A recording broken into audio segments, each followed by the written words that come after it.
We're here today at the RNT exclusive members only Void workshop. And in this specific one, we've got 12 of our members here today for a deep dive on leg day. We're going to be dissecting all the core movements for quads and hamstrings. And there's going to be two objectives of today.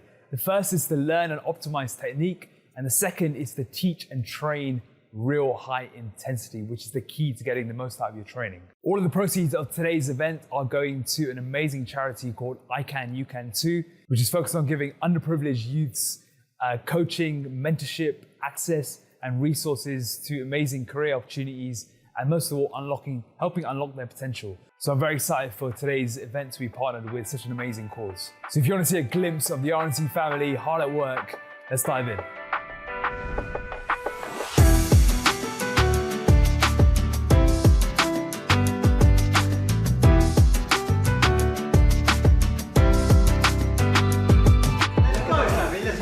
Is it a bit light?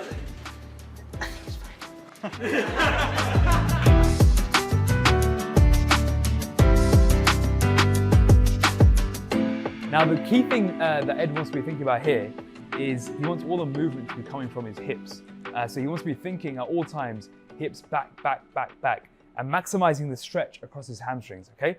So the first thing he's gonna do is initiate the movement with his hips, and as he does that, he's gonna keep a very slight knee bend.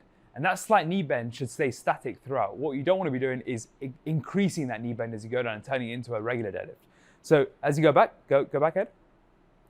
So you can see here, he's got a nice slight knee bend, his hips are coming back, and most importantly, his back is nice and straight here. Bar close, yeah, bar close, and stop there. That's your depth, yeah? Keep it tight, meter. Perfect form. Strong, come on, strong. Cool. I guess in terms of main mistakes, number one, just going too heavy, so not getting that full range of motion. As soon as you're unable to do that full range, I would just cut the set there. Other one is basically just going to come normally from setup issues. So whether your knee isn't lined up with that pivot point, the thigh pad isn't down hard enough, there's just going to be movement from unwanted areas. And then probably same as all exercises, just control on that eccentric especially. If you want to hear a funny story, the heavy one is an interesting one in that I was falling for it for a long time. I was doing single leg curls. So you're in this position here. And I was getting close to that stacking the whole thing. So I was getting ready to take a video and send it to these guys and saying, look, I'm stacking the whole machine. And Chani was with me and she was filming it. And she goes to me, you sure you're doing this right? And so I said, what do you mean? She's like, have a look at this. I'd never filmed myself on this exercise. And I was literally, every rep, I was going like that and pushing my hip back. And I had no idea I was even doing it because I just got into a habit of doing it. It wasn't until I filmed it that I realized that every single rep, my knee was coming off the pad. So I was using my hip extensors to basically finish the movement. So I was going like this and then finishing up here. No wonder I was stacking the whole thing. As soon as I did it properly, she's like, you need to do it this way. I was thinking, you're telling me what to do here. So when I did it properly, I had to half the weight. I literally had to half the weight. But it just goes to show that, firstly, you need to always film your exercises, no matter how advanced you may think you are. And secondly, just not let the ego get in the way of it. Because when you start bringing in the hip extensors, you can start lifting quite a decent amount of weight. Then you don't actually realize you're not training the hamstrings in the proper way. So yeah, that was my humbling moment. But it was a good reminder for proper technique on these exercises.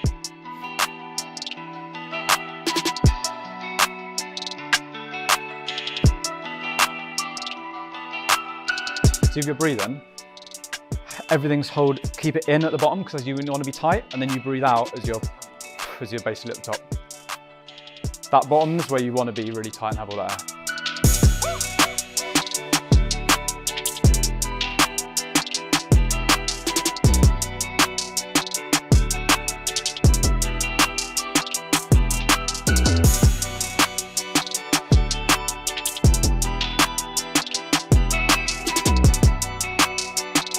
So because knees are hinge joint, we want to make sure that the hinge is lined up with the resistance, or line the resistance up with our hinge. So I'm going to grab you a little pad and then you can squeeze it with your legs, and that's going to basically help you keep everything straight. So I'll just grab that one. Hi guys, my name's Opie. I've been with RNT for 1.5 years. I'm currently in investment phase and I've come down to the Void workshop from Manchester. It's an opportunity to meet all the coaches and also a reminder to train intensely. This is what I take from these sessions. I'm Hardik Patel. I'm here today on my journey. So basically I'm towards the end of my grind. I'm here today is to learn the techniques and also understand how much I can push myself. So from today I've realized that I've been slacking a little bit, but with the people around me and obviously the correct techniques, I've been able to push much more and feel the muscles as well. Hi, my name's Chirag. I've recently come out of the CTP phase. I'm in the process phase. I'm enjoying this day here today. I've learned a lot about sort of how to sort of control your core and your trunk, like your main trunk when you're doing things like RDL and the leg pressing. Yeah, it's a really, really good, insightful day out. And it's good to meet a lot of the people from the RNT community as well. Hi, my name is Pavan. I've been with RNT since September 2020. I'm currently deep in my investment phase. It's been great coming to the RNT workshop today. We've been doing RDLs, leg presses and leg curls. It's been great to get some tips on form and really push yourself to see how far you can go. It's my second time here and I'll always be coming back. It's been great. Okay, so the leg press, what does it work? Just shout out quads, yeah? So you're primarily going to feel it in your front of your thighs, your quads. You can manipulate it to work all different areas of the muscle, different areas of the legs, but for the most part, let's just say the front of the thighs are where you're working the most. The good news with something like a leg press or any sort of machine leg apparatus is stability doesn't become as much of a factor. It's still, of course, important, but it allows you to go further than you would normally in say, a back squat or a split squat where sort of balance or your core becomes a limiting factor. When it comes to something like a leg press, you're pretty locked in from that. So you can take your legs pretty far. Nice, come on, knees. Watch those knees. Let's go, let's go, let's go, let's go, let's go. Come on. Let's go. Let's go. Let's go.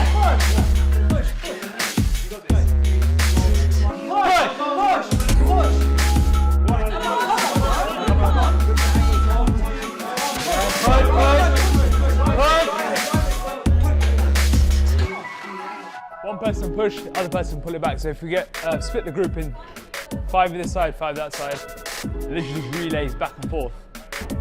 Finish up.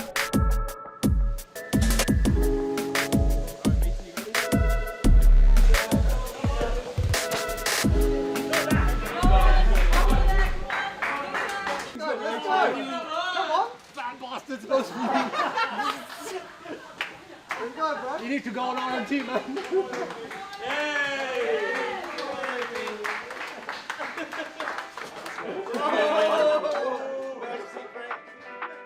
Hope you enjoyed today's video of seeing our incredible RNT community in action. If you enjoyed today's video and you want more content on how to feel, look and perform your best, make sure you hit subscribe and you'll be kept up to date with the best education coming out. If you're a high-performing man or woman who wants to feel, look and perform your best with a proven blueprint to achieve lifelong results, make sure you hit the link in the description to book a consultation with our enrollment coach today. We'll see if you're a good fit and we'll be able to map out your transformation journey in the coming months and years.